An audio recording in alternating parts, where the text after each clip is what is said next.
Bienvenue dans cette deuxième partie de la leçon modulation et démodulation d'amplitude.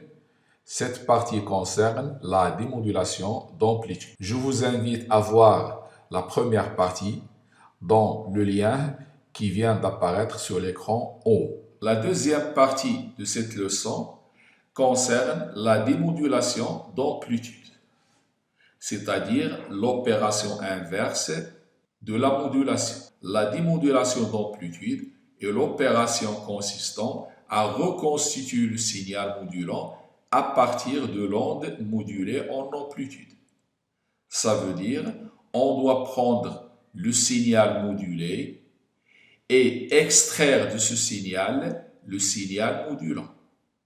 C'est l'opération qui s'appelle la démodulation. Cette opération se fait sur deux phases, ou bien se fait en deux étapes.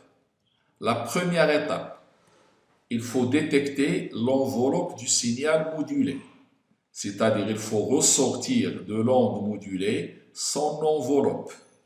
La deuxième étape, c'est une fois l'enveloppe détectée, il faut éliminer la composante continue, c'est-à-dire la tension de décalage, pour obtenir un signal sinusoïdal correspondant au signal modulant.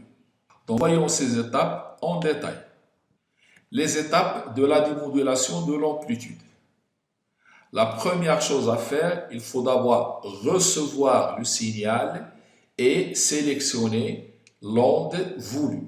Ça s'appelle réception et sélection.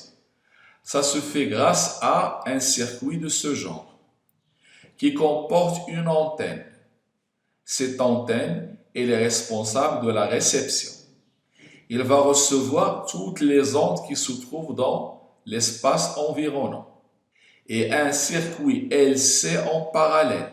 Ce circuit LC, il est responsable de la sélection de la porteuse qu'on veut recevoir. Donc l'antenne, elle sert à la réception. Le circuit LC sert à la sélection.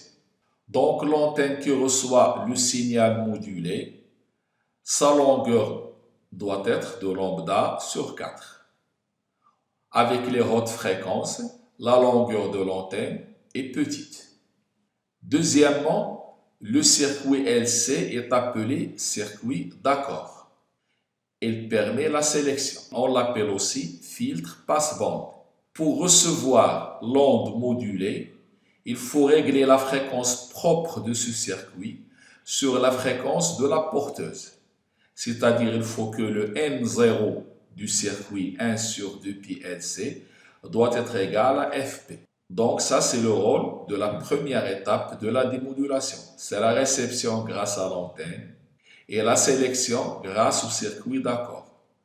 La condition pour avoir la sélection, c'est que la fréquence propre de ce circuit soit égale à la fréquence de la porteuse.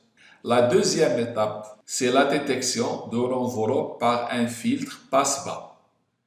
C'est un filtre constitué d'un conducteur ohmique et d'un condensateur en parallèle.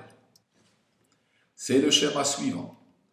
Donc, une fois l'onde modulée est sélectionnée, on l'applique à ce circuit qui comporte à son entrée une diode et puis un filtre RC en parallèle. Donc, on utilise en général pour la détection de l'enveloppe un ensemble constitué d'une diode et d'un circuit RC parallèle ou bien un dipôle RC parallèle. Il ne suffit pas de choisir un dipôle RC quelconque. Pour avoir une bonne détection d'enveloppe, il faut que la constante de temps tau de ce circuit vérifie certaines conditions. Il faut que 1 sur tau de ce circuit soit très inférieur à la fréquence de la porteuse et supérieur à la fréquence du signal informatif, c'est-à-dire le signal qui contient l'information. Si cette condition est vérifiée, on aura une bonne détection d'enveloppe. Sinon, on aura une mauvaise détection d'enveloppe.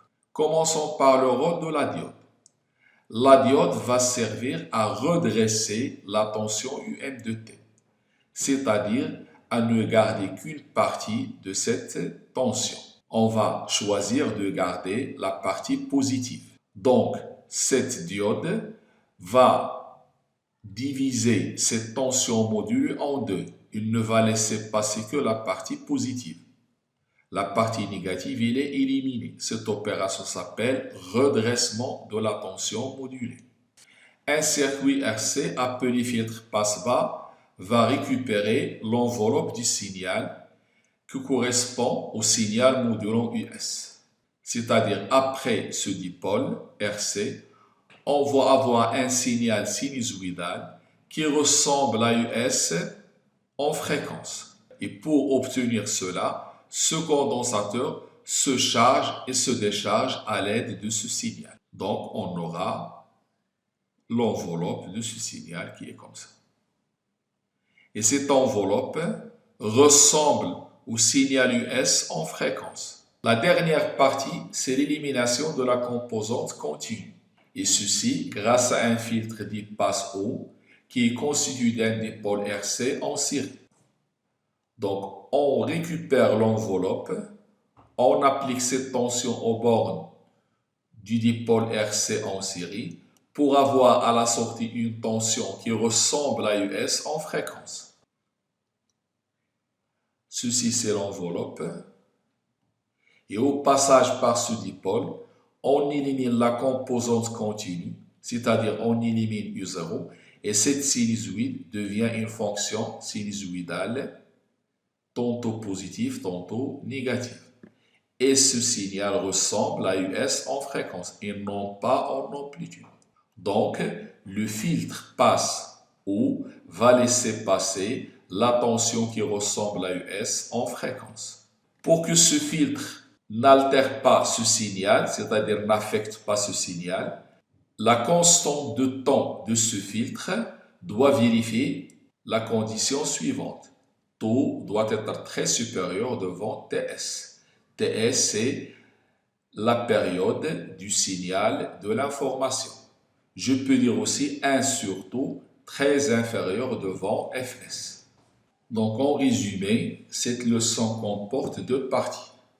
Une partie consacrée à la modulation, où on peut nous poser soit des questions de cours, qu'est-ce que c'est que la modulation, l'intérêt de la modulation, ou bien des questions de démonstration. Montrer qu'il s'agit de la modulation d'amplitude, quelle est l'expression de la tension modulée, quelles sont les différentes fréquences dans la tension modulée, et calculer aussi le taux de modulation à partir soit en mode XY ou bien en mode balayage. Je vous invite à voir la séance de travaux pratiques consacrée à la démodulation.